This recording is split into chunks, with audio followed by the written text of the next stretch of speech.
Hi అండి. ఎలా ఉన్నారంతా? నేనైతే చాలా బాగున్నానండి. మీరు కూడా బాగున్నారని, బాగుండాలని కోరుకుంటున్నాను. ఈరోజు మన ఛానల్లో హోమ్మేడ్ నీమ్ సోప్ అంటే వేపాకుతో సబ్బు ఎలా తయారు చేసుకోవాలో చూద్దాము. సమ్మర్ వచ్చేసింది కదండి. ఈ చెమటకాయలు కానివ్వండి, చర్మ సంబంధమైన వ్యాధుల్ని తగ్గించుకునేందుకు మనం ఇంట్లోనే ఇలా హోమ్మేడ్ అనమాట వేపతో సోప్ ఎలా తయారు చేసుకోవాలో చూద్దాము. ముందుగా దీనికి కావాల్సిందల్లా ఒక 125 గ్రామ్స్ పియర్స్ సోపు, 2 విటమిన్ ఈ క్యాప్సిల్స్, 1 కప్పు వేపాకు శుభ్రంగా కడుక్కొని దీన్ని మిక్సీ పట్టుకోవాలండి. మిక్సీ జార్లో వేసేసుకుందాము. వేసుకొని దీంట్లో 1 స్పూన్ పసుపు, అన్నీ బ్యాక్టీరియా చంపేది, యాంటీ బ్యాక్టీరియల్, యాంటీ ఫంగల్ అన్నమాట. ఇవన్నీ చాలా యూజ్ అవుతాయి మన స్కిన్కి. ఎలాంటి స్కిన్ వాళ్ళకైనా సరిపోతాయి అన్నమాట ఇవి. ఈ అమ్మవారు కూడా పోస్తుంది కదండి, తర్వాత వచ్చే మచ్చలు కానివ్వండి, మనకి చెమరపొక్కులు కానివ్వండి, సమ్మర్లో వచ్చేవి, ఎలాంటి వాటికైనా బాగా యూజ్ అవుతుందన్నమాట. మనం బయట కొనే బదులు ఇలా హోమ్మేడ్ తయారు చేసుకుంటే చాలా బాగుంటుందన్నమాట. మన చేతులతో మనం చేసుకుంటే అదొక సాటిస్ఫాక్షన్ కదండి, అదనమాట. ఈ పియర్ సోప్ని ఇప్పుడు మనం పీలర్ తోటి ఇలా పీల్ చేసేసుకోవాలండి. ఈ పియర్ సోప్ ప్లేస్లో మనం సోప్ బేస్ అనేది దొరుకుతుందండి. సోప్ బేస్ మనకి అందరికీ అవైలబుల్ ఉండదని నేను ఈ పియర్ సోప్ అయితే తీసుకున్నాను. ఈ సోప్ బేస్ అనేది అమెజాన్ కానివ్వండి, అలా ఆన్లైన్లో లేదా బయట సూపర్ మార్కెట్లో దొరుకుతుంది. ఆ సోప్ బేస్ని కూడా యూజ్ చేసుకోవచ్చు మనం. పీలర్ విరిగిపోయింది మధ్యలో, అందుకే చాక్తో కట్ చేస్తున్నాను. అలా చిన్న చిన్న ముక్కల్లాగా కట్ చేసేసుకోవాలి.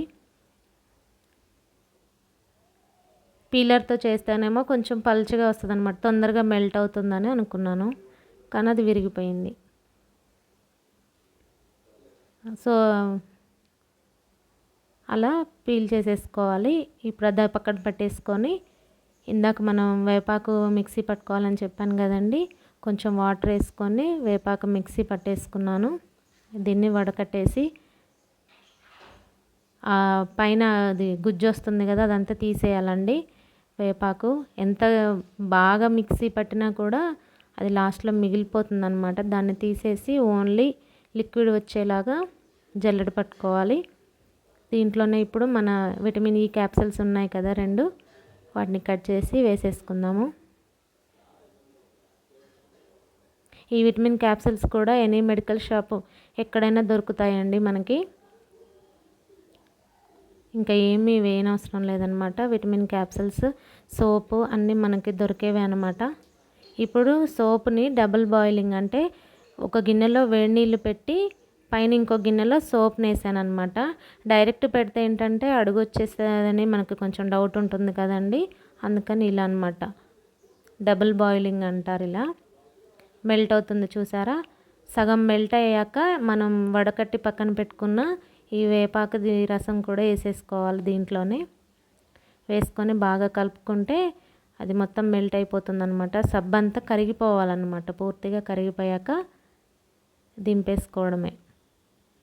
ఇది హెల్త్కి కూడా చాలా మంచిదండి, ఒంటికి మెయిన్.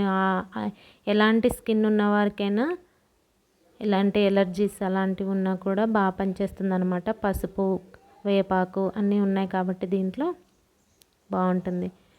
మన మౌల్డ్స్ కూడా పోసుకోవడానికి మౌల్డ్సే కావాలని ఏం లేదండి. సిలికాన్ మౌల్డ్స్ దొరుకుతాయిలే కానివ్వండి. వాటికి బదులు ఇప్పుడు మన ఇంట్లో ఉన్న వాటితో కూడా మనం ఇలా వేసేసుకోవచ్చు అనమాట అచ్చులు. నేను ఒక 2 డబ్బాలు అయితే తీసుకున్నాను, ప్లాస్టిక్ డబ్బాలు. దానికి కొంచెం కొబ్బరి నూనె వేసేసి అప్లై చేసేసి ఇది పోసేస్తున్నాను. ఇది కొంచెం గట్టిగా అవ్వటానికి ఒక 20 నిమిషాలు అయితే టైం పడుతుంది. ఒక గంట సేపు అన్న పడుతుందిలేండి. ఫ్రీజర్లో పెట్టుకుంటే ఒక 20 నిమిషాలు 15 నిమిషాల్లో గట్టిగా అయిపోతుంది. అదే బయట ఉంచితే కనుక ఒక 1 అవర్ అయితే ఈజీగా టైం పడుతుంది. మందంగా కూడా పోసానండి నేను, మరీ పల్చగా పోసినా కూడా విరిగిపోతాయి తొందరగా.